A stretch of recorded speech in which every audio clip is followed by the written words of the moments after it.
الحمد للہ رب العالمین والصلاة والسلام علی حبیبہ محمد وآلہ وصحبہ اجمعین۔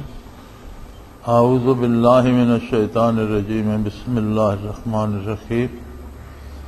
ان الذین یکفرون بآیات اللہ ویقتلون النبیین بغیر حق ویقتلون الذین یأمرون بالقسط من الناس فبشرہم بعذاب علیم۔ اولئک الذین حبطت اعمالهم فی الدنیا والآخرہ وما لهم من ناصرین۔ الم تر الی الذین اوتوا نصیبا من الکتاب یدعون الی کتاب اللہ لیحکم بینہم ثم یتولی فریق منہم وهم معرضون۔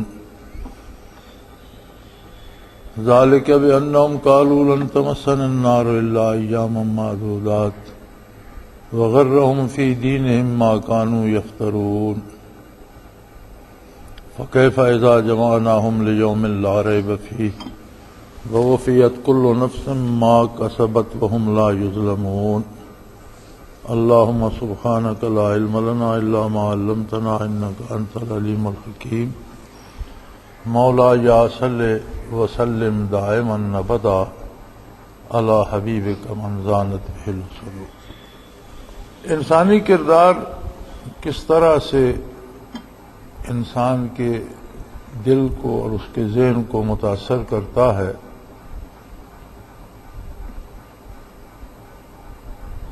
اللہ کریم فرماتے ہیں کہ برائی میں بڑھتے بڑھتے لوگ اس حد تک ان کے دل سیاہ اور سوچیں خراب ہو جاتی ہیں کہ ایسے لوگ بھی ہیں جنہوں نے اللہ کی آیات سے تو کفر کیا ہے، لیکن اس کفر نے ان کے کردار کو اس قدر خراب کیا اور اس برے کردار نے ان کے دل کو اس طرح پتھر بنا دیا کہ یقتلون النبیین بغیر حق، کہ انہوں نے انبیاء کو ناحق شہید کر دیا۔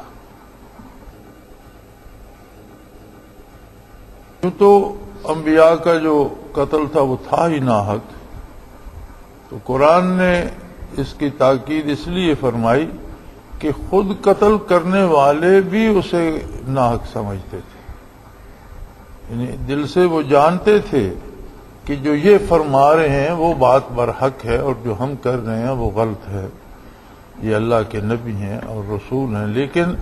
اپنی آنا میں اس قدر گرفتار ہو گئے، دل اس قدر سخت ہو گئے کہ حق بات انہیں گوارا نہیں تھی، حق سن کر برداشت نہیں کرتے تھے، یہاں تک کہ یہ جانتے ہوئے کہ جو کچھ یہ فرما رہے ہیں وہی درست ہے اور یہ اللہ کے نبی ہیں، پھر بھی انہیں شہید کر دیا۔ یعنی ایسے لوگ، کفر ایسی مصیبت ہے، اللہ کریم سے کفر اور اللہ کے نبی کی نافرمانی ایسی مصیبت ہے کہ وہ کس حد تک لے جاتی ہے، تو لوگوں کو اس حد تک لے گئی کہ انہوں نے انبیاء کو، یہ نصیحت کرنے والے لوگوں کو ناحق قتل کر دیا۔ وَيَقْتُلُونَ الَّذِينَ يَأْمُرُونَ بِالْقِسْطِ مِنَ النَّاسِ، جب انبیاء کو شہید کر دیا تو پھر کوئی بھی جو بندہ سچی بات کہتا، جو بندہ حق کہتا، اس کے وہ خلاف ہو جاتے، اور بے شمار لوگوں کو اس جرم میں قتل کر دیا کہ انہوں نے ہمارے خلاف بات کی، حالانکہ وہ بات ان کے خلاف نہیں ہوتی تھی، بات حق ہوتی تھی۔ اب ان کا اپنا کردار حق کے خلاف ہے، تو چاہیے تو یہ تھا کہ بندہ اپنے کردار کی اصلاح کرے۔ آج بھی ہم اپنے معاشرے میں یہ مصیبت دیکھتے ہیں کہ کوئی بندہ عقیدتاً غلطی کر رہا ہے یا عملاً غلطی کر رہا ہے تو آپ اسے سمجھانے کی کوشش کرتے ہیں، یا صرف اتنا کہہ دیتے ہیں کہ یہ جو آپ کر رہے ہیں یہ صحیح نہیں ہے، اسے وہ اپنی مخالفت پہ معمول کر لیتا ہے کہ فلاں شخص تو میرے خلاف بات کرتا ہے۔ وہ یہ سوچنے کی تکلیف نہیں کرتا کہ جو میں کر رہا ہوں کیا یہ غلط ہے یا صحیح۔ دیکھنا تو یہ چاہیے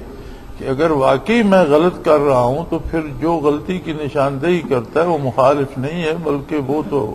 بہترین دوست ہے کہ جو اسے اس غلطی سے بچانا چاہتا ہے۔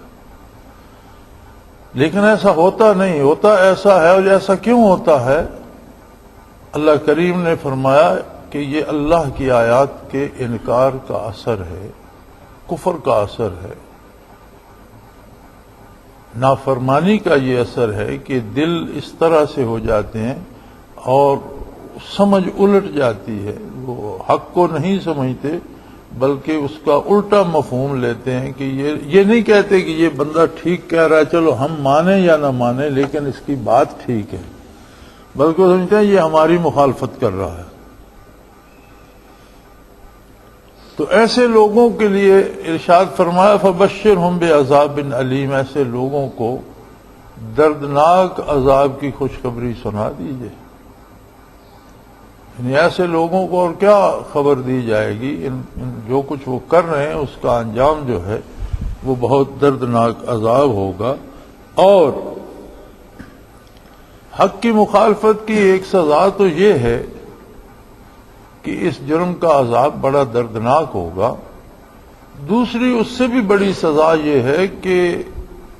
کچھ کام ہر بندہ ایسے کرتا ہے جو واقعی بھلائی ہوتے،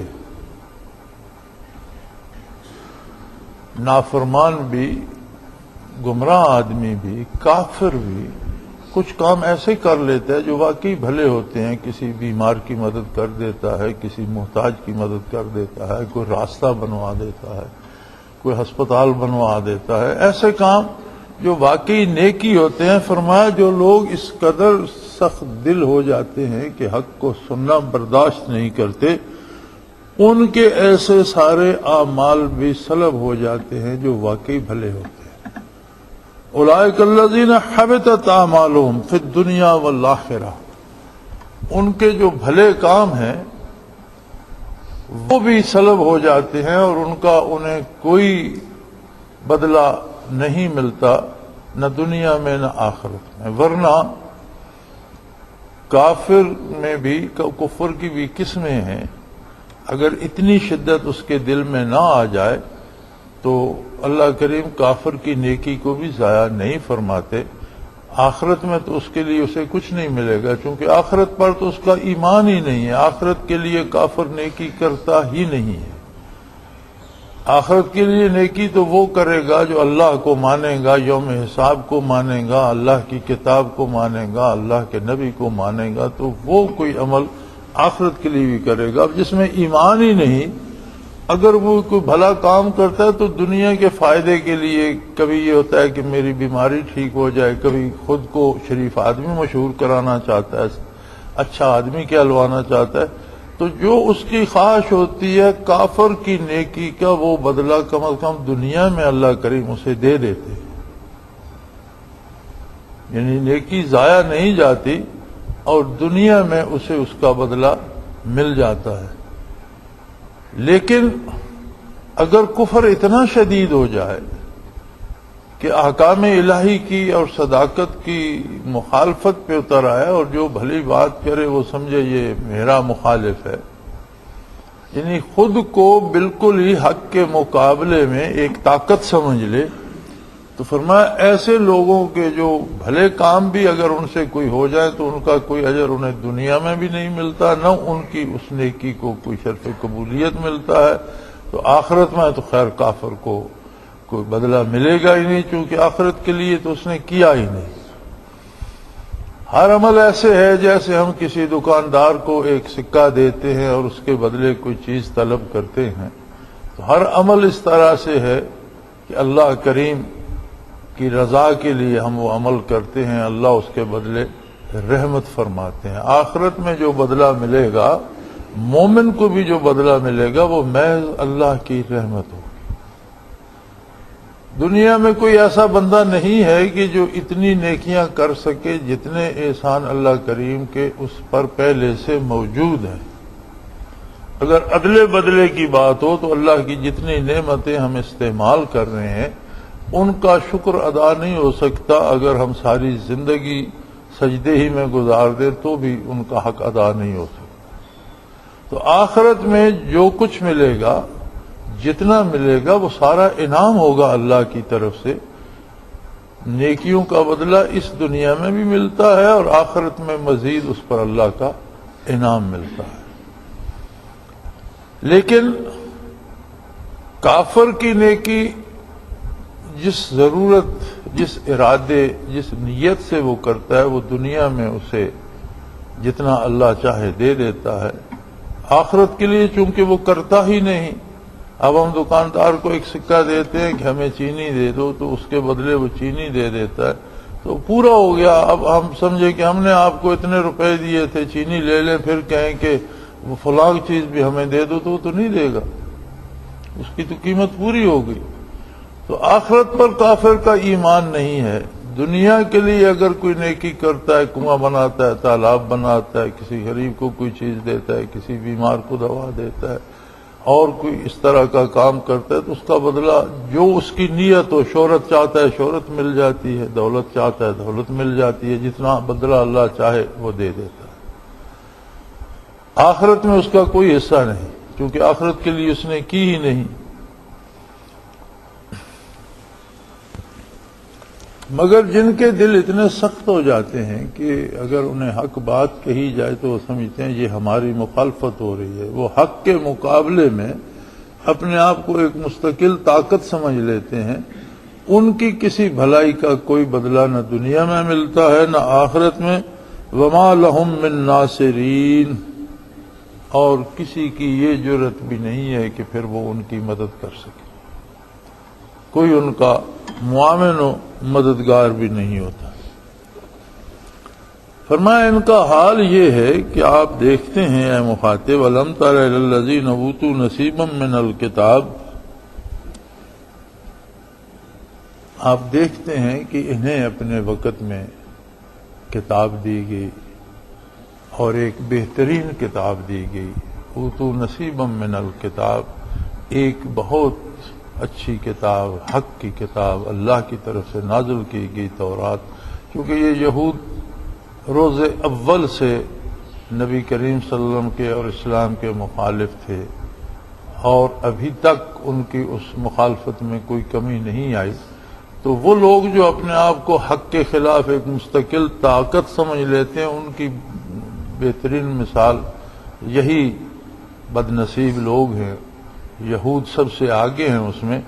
تو فرمایا یہ ایسے بد نصیب ہیں کہ اللہ نے انہیں کتاب عطا فرمائی۔ اب اگر آپ ان سے یہ کہیں کہ چلو جس بات پہ تم جھگڑا کر رہے ہو تمہاری کتاب کے مطابق اس کا فیصلہ کر لیں، تمہارے پاس بھی تو اللہ کی کتاب ہے، تورات ہے، تو تورات کے مطابق اس کا فیصلہ، یدعون الی کتاب اللہ لیحکم بینہم، انہیں یہ بھی کہا جائے کہ تورات کے مطابق فیصلہ کر لیتے ہیں، ثم یتولی فریق منہم وہم معرضون، اس پر بھی راضی نہیں ہوں گے، اس پر بھی انہیں اعتراض ہوگا اور اعراض کر کے چلے جائیں گے، منہ پھیر کے چلے جائیں گے۔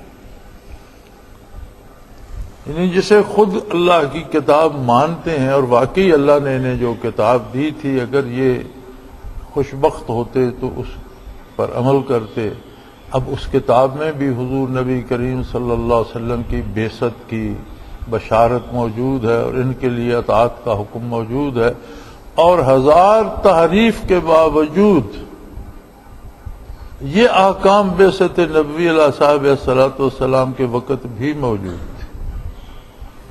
اور یہ جانتے تھے لیکن مانتے نہیں تھے، کیونکہ ابراہیم علیہ السلام کے بعد اور اسماعیل علیہ السلام کے بعد حضرت اسحاق کی اولاد میں سے حضرت یعقوب ہوئے، اور جتنے نبی تب سے لے کر عیسیٰ علیہ السلام تک آئے وہ سارے بنی اسرائیل میں سے تھے۔ جتنے نبی مبعوث ہوئے وہ سارے بنی اسرائیل میں سے تھے، اگرچہ انہیں بھی یہ شہید کرتے رہے، ان کے ساتھ بھی ظلم ہوتے رہے، لیکن وہ تھے ان کے قبیلے میں سے۔ اب انہیں حق کی بات نہیں تھی، ان کے سامنے یہ بات آڑے آ گئی کہ آج تک تو نبوت بنی اسرائیل میں تھی، اب ہم بنو اسماعیل کا نبی مان لیں۔ اسماعیل علیہ السلام بھی تو اسی ابراہیم خلیل اللہ کے بیٹے ہیں، لیکن بس وہ ان کا اپنا ایک وہ بن گیا اعتراض۔ اب اگر کتاب میں بھی موجود ہے کہ نبی کریم صلی اللہ علیہ وسلم مبعوث ہوں گے، اور اس حد تک عیسائیوں کے پاس بھی دلائل موجود تھے۔ جب نبی کریم صلی اللہ علیہ وسلم کے وصال کے بعد اور سیدنا فاروق اعظم رضی اللہ تعالی عنہ کی خلافت کے زمانے میں مسلمانوں کی فوجیں بیت المقدس تک پہنچیں تو اور بیت المقدس کا محاصرہ کر لیا، عیسائی محاصرے سے تنگ آنے لگے، تو انہوں نے آپس میں مشاورت کی کہ اب ایک ہی صورت باقی ہے، چونکہ محاصرہ لمبا ہوتا جا رہا ہے اور شہر میں غذا کی قلت ہو رہی ہے،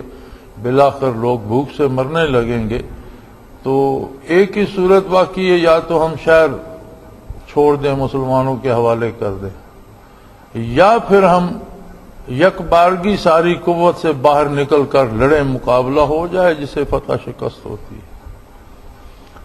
تو اس کے لیے انہوں نے میٹنگ بلائی، اپنے پادریوں کی بھی، علماء کی بھی، جرنیلوں کی بھی۔ تو جو ان کا بڑا پادری تھا اس نے انہیں کہا کہ اگر میں، نبی کریم صلی اللہ علیہ وسلم کی بات تو بہت بلند ہے،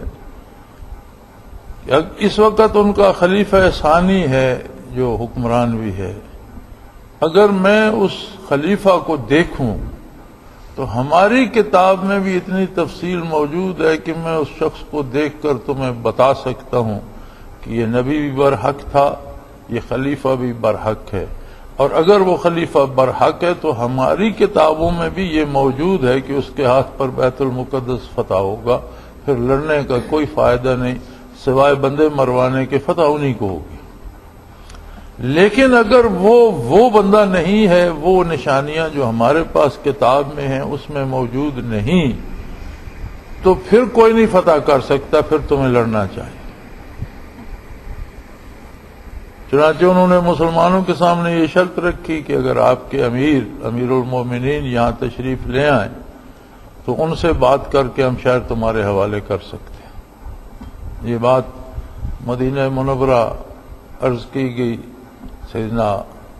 فاروق اعظم رضی اللہ تعالی عنہ تشریف لے گئے، مشہور واقعہ ہے، آپ نے بے شمار دفعہ سنا ہوگا۔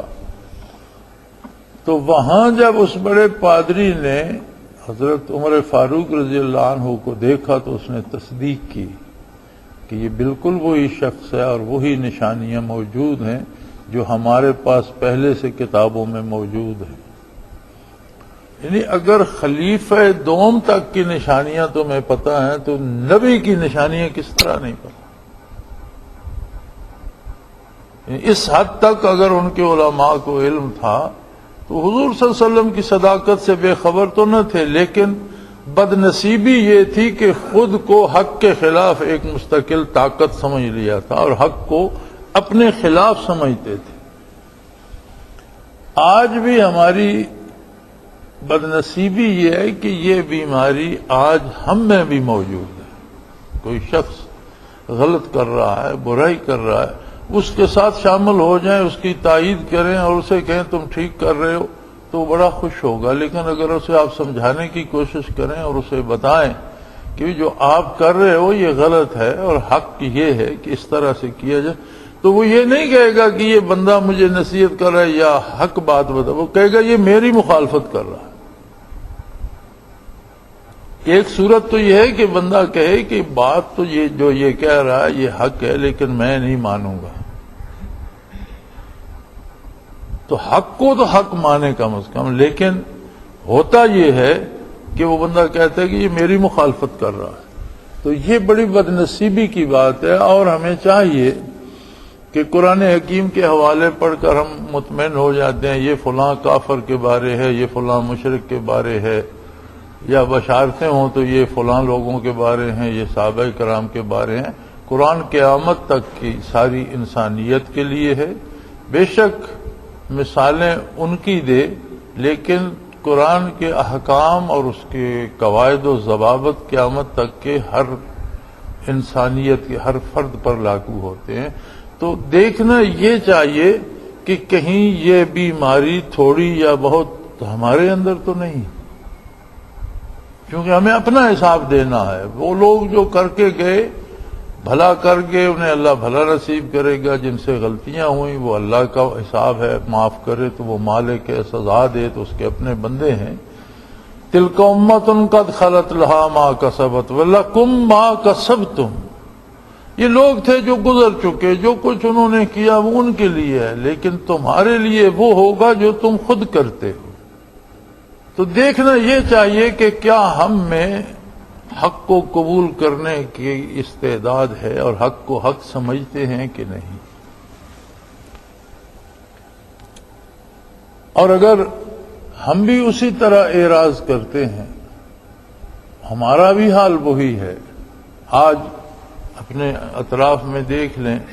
آپ کو غالباً کوئی شخص بھی ایسا نہیں ملے گا جو یہ کہے کہ جی یہ میرا اور اس کا جھگڑا ہے، چلو ہم اسے کسی مفتی صاحب سے پوچھ لیتے ہیں اور جو دینی حکم بنتا ہے اس کے مطابق دونوں فیصلہ قبول کر لیتے ہیں۔ میرے خیال میں ایسا آج کے ماحول میں بھی ممکن نہیں ہے۔ یا لٹھ لے کر لڑنے کو دوڑیں گے، یا مقدمہ کرنے کو دوڑیں گے، خرچ کریں گے، فیسیں دیں گے، وکیل کھڑے کریں گے، لیکن انصاف پر فیصلہ کرنے کی بات کوئی بھی نہیں مانے گا۔ اس کی وجہ کیا ہے؟ وہی وجہ ہے کہ ہمارے اندر ہماری خطاؤں کی وجہ سے، ہماری گناہوں کی وجہ سے دلوں میں وہ سختی آتی جا رہی ہے جس کو ہمیں دور کرنا ہے اور حق کو قبول کرنا ہے۔ دوسری بات یہ ہوتی ہے کہ لوگ عقائد گھڑ لیتے ہیں، ایسی باتیں جن کا اصل نہ قرآن حکیم میں موجود ہے، نہ ارشادات نبی علیہ صاحب الصلاۃ والسلام میں موجود ہے، وہ باتیں گھڑ لی جاتی ہیں، بنا لی جاتی ہیں، اور وہ بندے کو گناہ پہ دلیر کر دیتی۔ یعنی یہاں تک کہ آج بھی ایسے لوگ پائے جاتے ہیں، جی میرا مرشد کامل ہے، میں جو بھی کروں مرشد مجھے بخشوا دیں گے، بات ختم ہو گئی۔ میں نعتیں پڑھتا ہوں، باقی جو بھی میں کرتا رہوں وہ میری بخشش یقینی ہے۔ حالانکہ یہ بھی سوچنے کو تیار نہیں ہوگا کہ جو نعتیں پڑھتا ہے وہ حد ادب کے اندر ہیں، یا نعت پڑھنے میں بھی کہیں گستاخی کا مرتکب تو نہیں ہو رہا۔ یعنی ہم جو نیکی بھی کرتے ہیں، تو اب جو انداز ہمارا نعت خوانی کا بن گیا ہے اس زمانے میں، پہلی بات تو یہ ہے کہ نعتیں لکھنے والوں کو خدا ہدایت دے کہ وہ لکھتے فلمی گانوں کی طرز پر ہے، پھر پڑھنے والوں کو اللہ ہدایت دے، اور ہدایت اسے نصیب ہوتی ہے جو یہ سمجھ رہا ہو کہ میں غلط کر رہا ہوں، اگرچہ کرتا بھی رہے تو یہ احساس ہوتا ہے کہ یہ کام صحیح نہیں، کبھی توبہ نصیب ہو جاتی۔ جو کر غلط رہا اور اسے سمجھ نیکی رہا، وہ اس سے توبہ کیسے کرے گا؟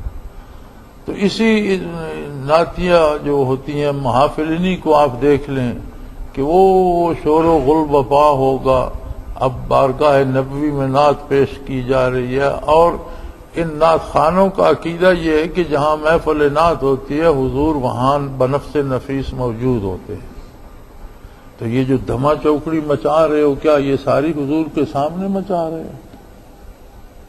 تو وہاں تو حکم یہ ہے لا ترفعوا اصواتکم فوق صوت النبی، جس کی آواز بلند ہو گئی اس کے بھی سارے اعمال حبط ہو جائیں گے، اور وہ نیکیاں ضائع کر بیٹھے گا، ایمان ضائع کر بیٹھے گا۔ تو اگر حضور موجود ہیں اور پھر آپ یہ دھما چوکڑی مچا رہے ہیں تو کون سی نیکی ہے؟ پھر ان کے انداز فلمی ہوتے ہیں، پھر وہ اچھل اچھل کر گاتے ہیں، پھر لوگ وہ ڈوموں مراسیوں کی طرح اس پر نوٹ پھینک رہے ہوتے ہیں۔ پھر مزید نیکی یہ ہوتی ہے کہ ایک جوا لگایا جاتا ہے، جی 2 عمرے کے ٹکٹ دیے جائیں گے، 3 عمرے کے، کہاں سے یہ عمرے کے ٹکٹ دیے جاتے ہیں؟ وہی جو پیسے اکٹھے ہوتے ہیں تو ایک شکل جوئے کی اس میں بن جاتی ہے۔ نعت نبی کریم صلی اللہ علیہ وسلم کی پڑھی جا رہی ہے، اس میں آپ نے جوا بھی داخل کر دیا، شور شرابہ بھی داخل کر دیا۔ پھر جو شعر کہے جاتے ہیں، ضروری نہیں کہ وہ شعر جو ہیں وہ شرعی طور پر قابل گرفت نہ ہوں۔ ان شعروں میں اکثر خلاف ادب تو ہوتے ہی ہیں، اکثر ایسے ہوتے ہیں جن میں شرک پایا جاتا ہے، جن میں کفر تک لازم آتا ہے۔ تو یہ جو اپنی طرف سے نیکیاں گھڑ لی جاتی ہیں یہ بڑی تباہی کا سبب بنتی ہیں۔ یہاں بھی فرمایا کہ یہ سب جاننے کے باوجود پھر یہ کفر پر کیوں اڑے ہوئے ہیں، کیوں اپنے آپ کو اللہ کے عذاب میں لے جائیں۔ فرمایا ذالک بانہم قالوا لن تمسنا النار الا ایاما معدودات، انہوں نے ایک عقیدہ گھڑ لیا ہے یہودیوں نے، اہل کتاب نے، کہ اول تو ہمیں دوزخ کی آگ چھوئے گی نہیں، ہم اہل کتاب ہیں اور ہمارے نبی ہمیں بچا کر لے جائیں گے، دوزخ کا ہمارے ساتھ کیا تعلق۔ لیکن اگر کسی کو ہم میں سے کسی کو دوزخ میں جانا بھی پڑا تو چند دن اسے دوزخ میں رہنا ہوگا تو وہ رہا ہو جائے گا۔ یعنی انہوں نے ایک فاسد عقیدہ بنا لیا ہے۔ ذالک بانہم قالوا، یہ کردار ان کا اس وجہ سے ہے کہ حق کو قبول نہیں کرتے کہ انہوں نے سمجھ لیا جو ہم کر رہے ہیں تو چونکہ ہم کہتے ہیں ہم فلاں نبی کوئی امت ہیں اس لیے ہمیں دوزخ کی آگ چھوئے گی نہیں، اور اگر کسی بدبخت کو کوئی بڑا اتنا بد نصیب ہوا جسے دوزخ جانا پڑا تو 2-4 دن کے لیے جائے گا۔ غرہم فی دینہم ما کانوا یفترون، انہوں نے جو یہ جھوٹ گھڑ لیا ہے اس نے انہیں دین میں بے باک کر دیا۔ انہوں نے جو جھوٹے عقائد گھڑ لیے ہیں، ان جھوٹے عقیدوں نے انہیں دین کے معاملے میں بے باک کر دیا ہے، اس لیے یہ حق قبول نہیں کرتے۔ لیکن ہوگا کیا؟ فَكَيْفَ إِذَا جَمَعْنَاهُمْ لِيَوْمٍ لَا رَيْبَ فِيهِ، انہیں بڑا دھچکا لگے گا، بڑا تماشا ہوگا۔ کیا ہوگا؟ عالم کیا اس وقت کا کیا عالم ہوگا؟ فَكَيْفَ، کیا عالم ہوگا، کیا حال ہوگا جب ہم سب کو اس دن کے لیے جمع کریں گے جس کے واقعہ ہونے میں کوئی رائی برابر شبہ نہیں۔ جب قیامت قائم ہوگی ان سب کو بلایا جائے گا اور پھر اس دن ہوگا یہ وَوُفِّيَتْ كُلُّ نَفْسٍ مَا كَسَبَتْ، ہر نفس کو اس کے کردار کا بدلہ دیا جائے گا۔ پھر انہیں سمجھ آئے گی کہ یہ محض دعویٰ کرنا اور امتی کہلانا یہ کام نہیں آتا بلکہ اتباع کام آتا ہے، اور جو آپ نے اطاعت کی وہ کام آتی ہے۔ اگر آپ دعویٰ محبت کا کرتے رہیں اور کرتے نافرمانی رہیں تو وہ دعویٰ کام نہیں آئے گا،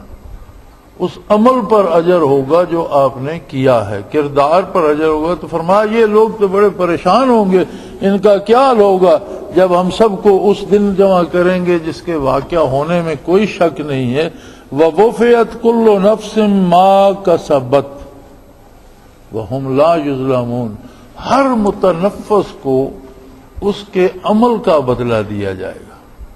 کردار پر نتائج ہوں گے، کسی کے ساتھ زیادتی نہیں ہوگی۔ اور اللہ کریم بھی اگر اس طرح سے نتائج تقسیم کرنے لگیں کہ کردار کچھ اور ہو نتائج کچھ اور ہوں تو یہ تو اللہ کو زیب ہی نہیں دیتا، یہ تو زیادتی ہے۔ اور اللہ کریم کو ظلم اور زیادتی اللہ کو زیب نہیں دیتا۔ اللہ کریم انصاف فرمائیں گے، عدل فرمائیں گے اور کردار پر نتائج مرتب ہوں گے۔ دنیا میں بھی یعنی پورے ان چند آیات مبارکہ کا حاصل یہ ہے جو ہم نے آج تلاوت کی ہیں کہ دنیا میں آدمی کا کردار ہے جو اس کے قلب کی حالت کو بناتا ہے۔ اگر وہ برائی کرتا رہتا ہے تو دل پر سیاہی جمتی جاتی ہے، حتیٰ کہ وہ اتنا سخت ہو جاتا ہے کہ حق کے مقابلے میں خود کو ایک طاقت سمجھ لیتا ہے، جو انتہائی بدبختی کی بات ہے۔ لیکن نیکی کرتا ہے تو اس کا اجر یہ ملتا ہے کہ اس کا دل نرم ہوتا جاتا ہے۔ انبیاء علیہ الصلوۃ والسلام کی برکات، اللہ نے جو لامحدود برکات حضور نبی کریم صلی اللہ علیہ وسلم کو دی وہ یہ تھی کہ خواہ کتنی برائی کسی نے کر لی، اس کا دل کتنا سخت ہو گیا، لیکن جب وہ ایمان لے آیا تو غیر مسلم اگر ایمان قبول کرتا ہے تو اس کا ایمان لانا پہلے کی تمام خطاؤں کو دل سے صاف کر دے۔ پھر اس کی ایک نئی زندگی شروع ہوتی ہے، سارے گناہ معاف ہو جاتے ہیں، دل کی ساری سختی ختم ہو جاتی ہے، ساری سیاہی دھل جاتی ہے اور ایک نئی زندگی شروع ہو جاتی ہے۔ اس پر اگر اسے حضور سے شرف ملاقات نصیب ہو گیا، یا آپ کی زیارت ہو گئی، یا حضور کی نگاہ اس پر پڑ گئی، تو وہ بندگی کے اعلی مقام پر، مقام صحابیت پر فائز ہے۔ وہی طریقہ صوفیاء کا آ رہا ہے کہ ایک ایک عمل کی اصلاح کر کے اس کے نتیجے میں دل کو روشن کیا جائے تو اس کے لیے کتنی زندگیاں درکار ہوتی ہیں۔ لیکن جو حاملین برکات نبوت ہوتے ہیں، ان کا طریقہ یہ ہوتا ہے کہ وہ سیدھے قلب پر توجہ کرتے ہیں، اور اگر برکات نبوت واقعی ہوں اور کسی کو یہ دولت نصیب ہو اور اسے وہ تقسیم کرنے کی توفیق بھی اللہ کی طرف سے ملی ہو، اور واقعی قلب پر وہ القاء کرے اور قلب کو نرم کر دے، گناہوں سے اس میں جو سختی آ گئی ہے وہ ہٹ جائے، جو ظلمت آ گئی ہے وہ ہٹ جائے، وہ روشن ہو جائے، تو یہ ایسا نسخہ ہے کہ اس سے فوراً کردار کی اصلاح ہو جائے۔ تو اللہ اللہ کرنے والوں کو، یا ایسے لوگوں کو جو مشائخ کے پاس جاتے ہیں اور برکات دل میں وصول کرتے ہیں، انہیں بھی یہ دیکھنا ہوگا کہ اگر واقعی برکات اس کے دل کو نصیب ہو رہی ہیں تو اس کے کردار کی یقیناً اصلاح ہو جائے، کیونکہ جو برکات نبوت ہیں وہ دل کو اس طرح سے کر دیتی ہیں کہ پھر اسے برائی ناگوار ہونے لگتی ہے۔ انسان ہے، بتقاضائے بشریت اگر اس سے کوئی غلطی ہو جائے تو احساس ہوتا ہے، توبہ کرتا ہے، اللہ سے مغفرت طلب کرتا ہے، درود شریف پڑھتا ہے، استغفار پڑھتا ہے، اللہ کریم معاف فرما دیتے ہیں۔ لیکن صرف اس بات پہ خوش نہیں رہنا چاہیے کہ میرے پیر فلاں ہیں اور میرا مرشد فلاں ہے اور میں نبی کریم صلی اللہ علیہ وسلم کی نعت پڑھتا ہوں اور میں حضور سے محبت کرتا ہوں۔ دیکھنا یہ چاہیے کہ جو میں نعت پڑھتا ہوں کہیں اسی میں نافرمانی تو نہیں کر رہا۔ اگر اسی میں بے ادبی کر رہا ہوں اور اس پہ خوش ہوں کہ اس سے میری نجات ہو جائے گی، تو فرمایا جب وقت آئے گا تو پھر ایسے لوگ بڑے حیران ہوں گے، معاملہ الٹ جائے گا۔ لہذا بات اطاعت پر ہے اور محبت کا تقاضا اطاعت ہے۔ نافرمانی محبت کا نتیجہ نہیں کہ آپ کسی سے محبت کرتے ہیں لیکن اس کی بات نہیں مانتے، ایسا نہیں ہوتا۔ اس لیے کہ محبت اطاعت کو چاہتی ہے، فرما برداری کو چاہتی ہے۔ محبوب کچھ اور چاہے اور جو چاہنے والا ہے وہ اس کا کردار کچھ اور ہو تو محبت نہیں ہوتی، یہ محض رسم ہوتی ہے۔ اگر محبت ہو تو محبت کا ثمر اطاعت ہوتی ہے۔ اللہ کریم ہمارے گناہ معاف فرمائے اور ہمیں اطاعت کی توفیق عطا فرمائے۔ وآخر دعوانا ان الحمدللہ رب العالمین۔